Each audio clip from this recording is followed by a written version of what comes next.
At the bottom of a large community aquarium, a small camera has been left entirely alone. At least, that was the plan.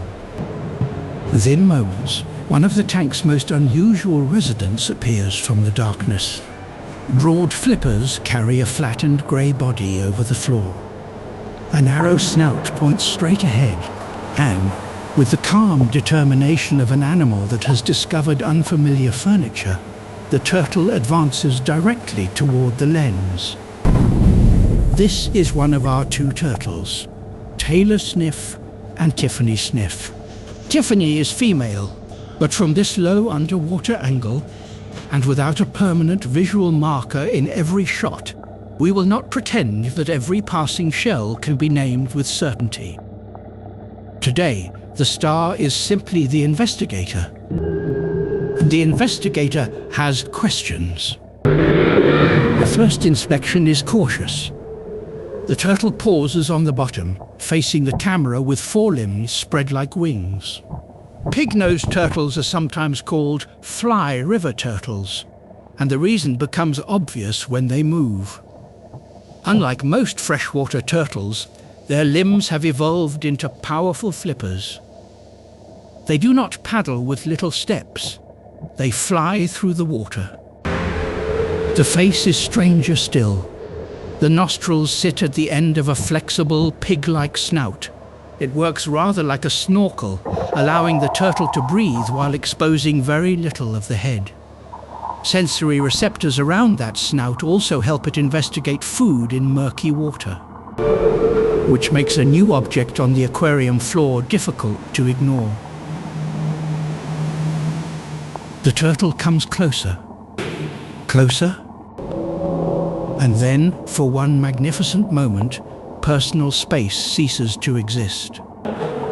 There is no evidence that the turtle understands what a camera is. But the lens is new, reflective and positioned exactly where the turtle travels and searches.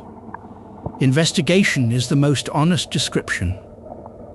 The result, however, looks remarkably like an extreme close-up requested by a director with no sense of boundaries. The supporting cast soon arrives.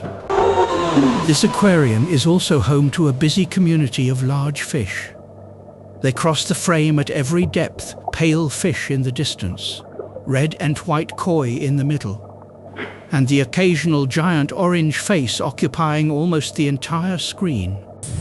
Wildlife filmmaking normally requires patience.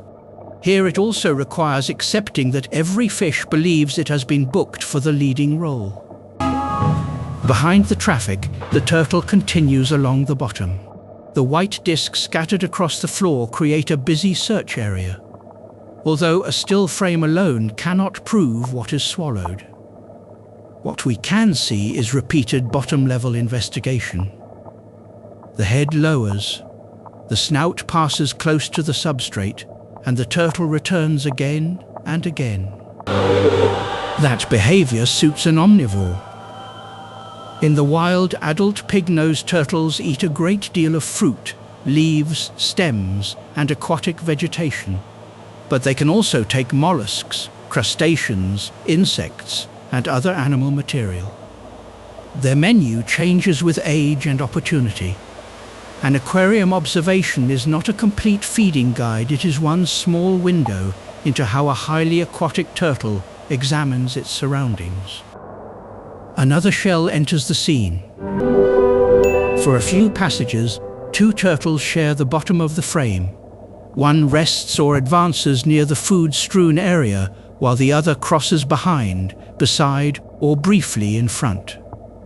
Proximity may look social to us, but it does not prove affection, courtship, or even cooperation. Pig-nosed turtle relationships are more complicated than a human story imposed on a few seconds of footage. Still, the picture is compelling. Two ancient-looking freshwater turtles, shaped almost like sea turtles, moving among brightly colored fish. And they are not soft-shell turtles. That was an earlier identification mistake, and viewers were right to correct it. True soft-shell turtles belong to a different family. Pig-nosed turtles have leathery skin over a solid, bony shell and are the only living members of their entire family, Carettochelys. Taylor and Tiffany are not merely unusual-looking aquarium turtles. They represent the last surviving branch of a much older lineage. The investigator returns. A front flipper sweeps across the foreground. The head appears again, centered and impossibly close. For a turtle built to move through broad rivers, a camera only a few centimeters away becomes less of a landscape and more of an obstacle to negotiate. The turtle turns, slides past, and vanishes toward the darker end of the aquarium. Then a fish arrives to inspect the vacancy. Of course it does. Pig-nosed turtles occur naturally in southern New Guinea and northern Australia. They inhabit rivers, lagoons, swamps, lakes, billabongs, and some brackish waters. Their streamlined bodies make sense in that aquatic world.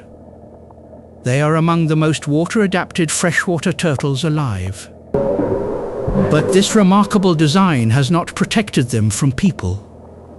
The species is classified as endangered, with pressure from the collection of adults and eggs, the illegal pet trade, and habitat degradation. Because it is the sole living member of its family, losing it would mean losing an entire evolutionary line.